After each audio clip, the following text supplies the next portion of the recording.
Hi everybody, welcome to Aimee Nolte Music, and more importantly, welcome to your first day of piano yoga.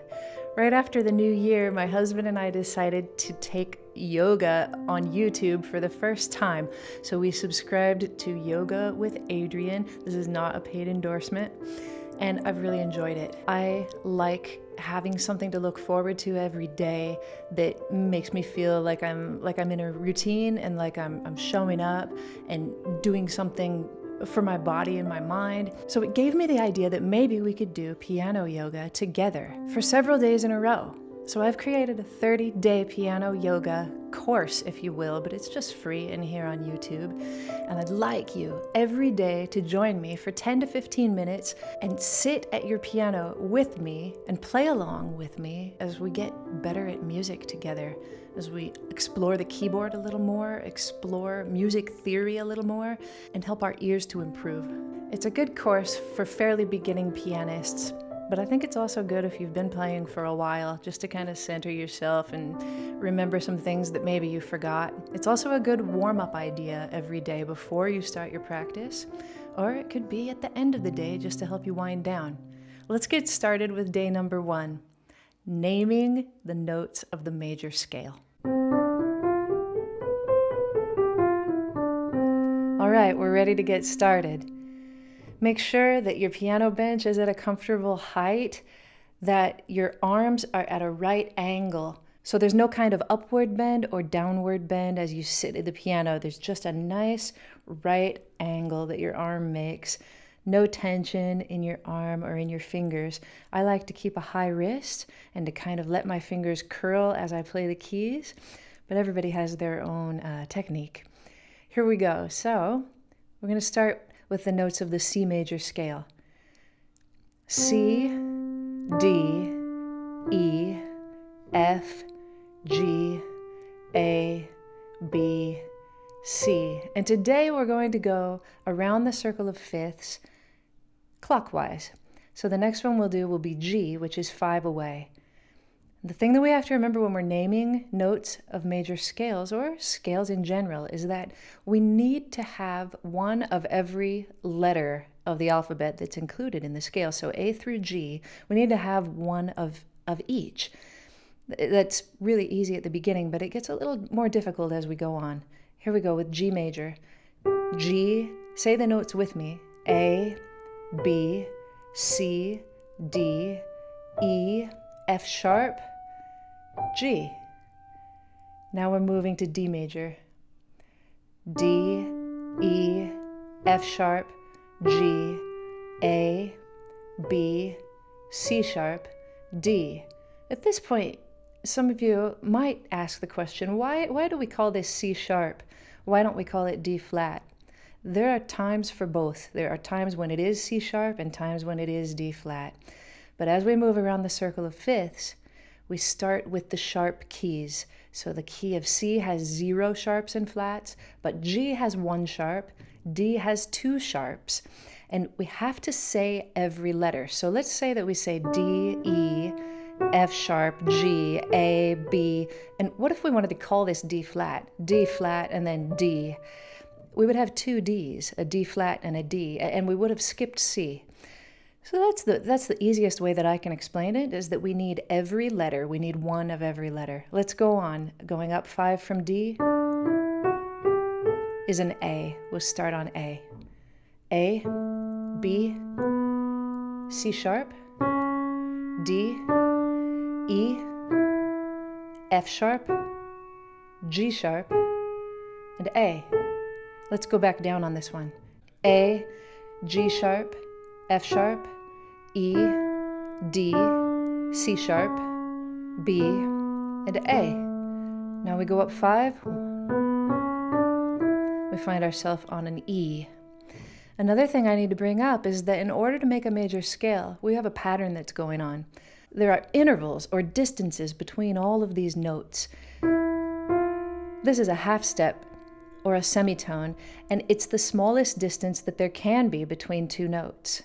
On a keyboard anyway. This is 2 of those put together. We call it a whole tone or a tone. And the major scale is built up of whole step, whole step, half step, whole step, whole step, whole step, half step. No matter what note you start on, you have to keep that same pattern in order to make a major scale. Let's say the notes of E major. E, F sharp, G sharp, A, B, C sharp, D sharp, and E. Let's go down.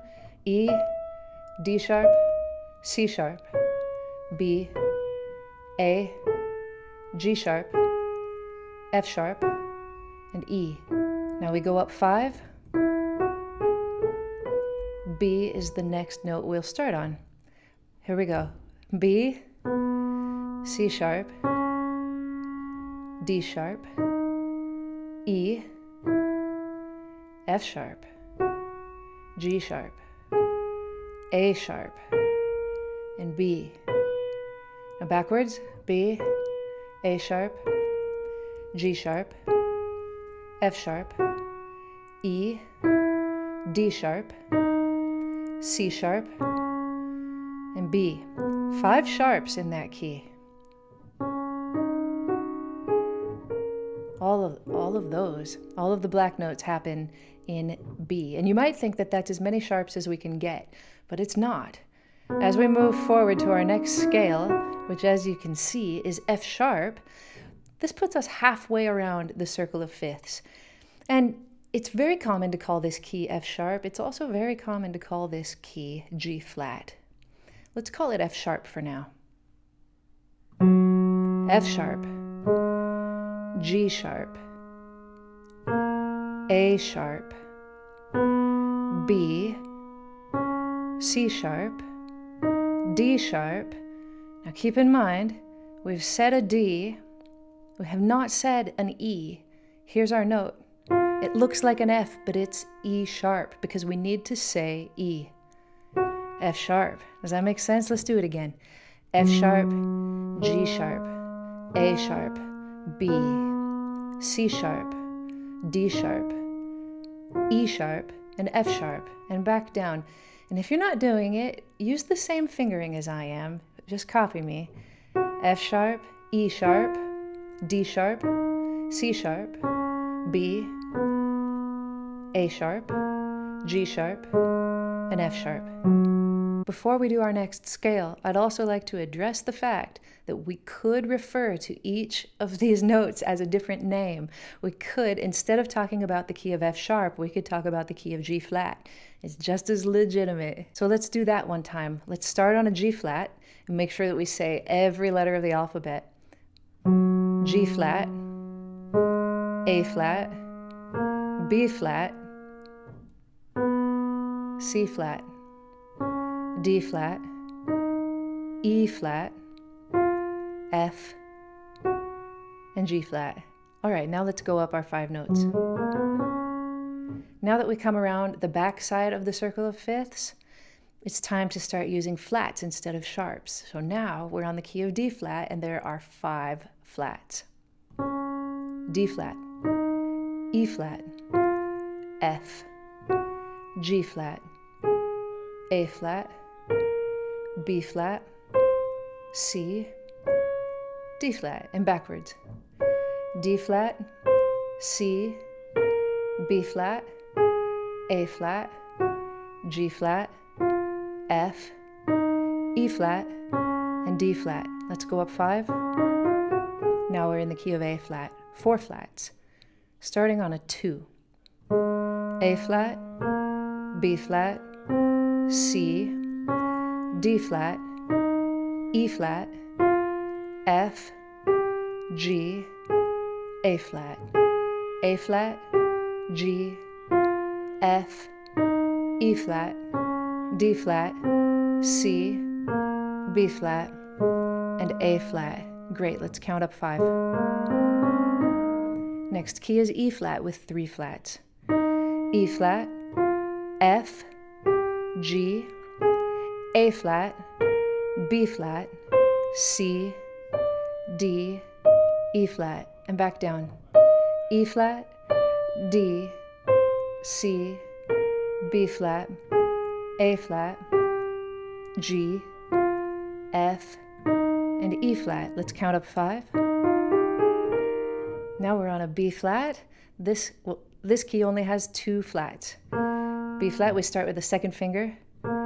B flat, C, D, E flat, thumb here, F, G, A, and B flat, and back down. B flat, A, G, F, E flat, D, C, and B flat. 5 up, next scale is F. F, G, A, B flat, thumb on C, D, E, and F, and back down. F, E, D, C, B flat, A, G, F.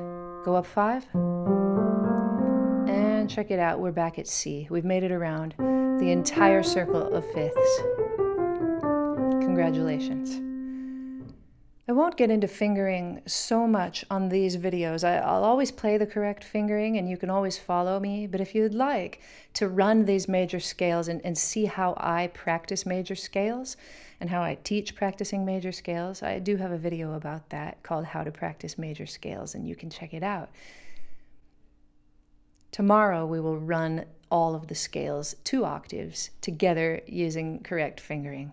The last thing I'll tell you today is that I'm going to try to use very few visuals in these videos and hardly ever notes that you read on a staff, because I've got this crazy idea that if we just look at the keyboard and our fingers and use our ears and our intellect, we can get to know music far better than we ever could by reading notes on a page. Thanks everybody for joining me. I'll see you tomorrow for day 2. Have a great rest of your day or evening, as the case may be, and I will see you next time on Aimee Nolte Music.